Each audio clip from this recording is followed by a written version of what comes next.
नमस्कार. स्वामी विवेकानंद. मला वाटतं या शब्दामध्येच एक महात्म्य आहे. मला खरं पाहता त्यांच्याविषयी सांगायची काही गरजही नाही आहे. कारण तुम्ही सर्वांनी त्यांच्याविषयी वाचलंय, ऐकलंय, अनुभवलंय. परंतु छोटीशी माहिती. Arise awake and do not stop till the goal is reached, असं म्हटलंय स्वामी विवेकानंद यांनी.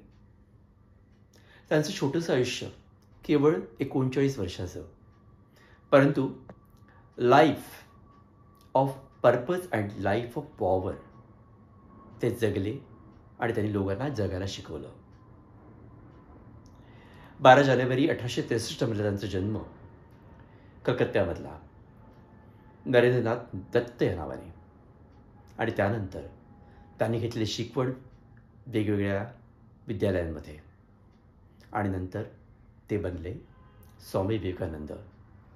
अध्यात्माची जडणघडण त्यांनी बनवली, त्यांच्या व्यक्तिमत्वाची आणि अर्थात समाजाची.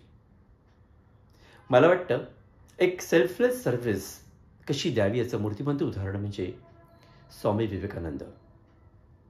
त्यांनी देशामध्ये आणि परदेशामध्ये बरेच दौरे केले आणि अर्थात तुम्हाला माहिती असेल 11 सप्टेंबर 1883 मध्ये जेव्हा ते अमेरिकेमध्ये होते, शिकागोला, त्यावेळेला त्यांनी हिंदुत्वाचा एक मोठा पुढाकार घेतला आणि लोकांना सांगितलं की हा असा एक धर्म आहे तो तुम्हाला विश्वासार्हता आणि एक अनुभव शिकवतो. त्यांनी जेव्हा म्हटलं की माझ्या अमेरिकन बंधू भगिनींनो, brothers and sisters of America, त्यावेळेला त्यांच्या या छोट्याशा वाक्याने सगळं जग जिंकलं गेलं.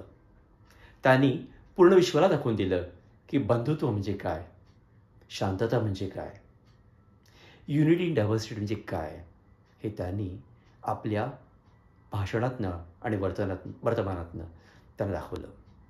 अर्थातच सर्व्हिस टू ह्युमॅनिटी याचा त्यांनी पाया खणला.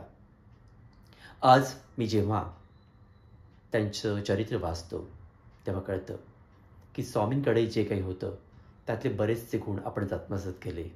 आजची युवा पिढी जर स्वामींच्या पालावर चालली तर बरंच काही साध्य होईल.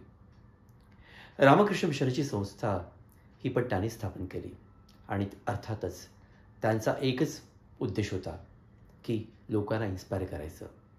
आणि म्हणून मला वाटतं की आपणही त्यांच्या आजच्या पुण्यतिथीच्या निमित्ताने त्यांची पुण्यतिथी सेलिब्रेट करायची नाही आहे, पण एक विजनरी नेतृत्व काय आहे, व्यक्तिमत्व काय आहे याचा अनुभव घेऊन आपणही इन्स्पायर व्हायला पाहिजे.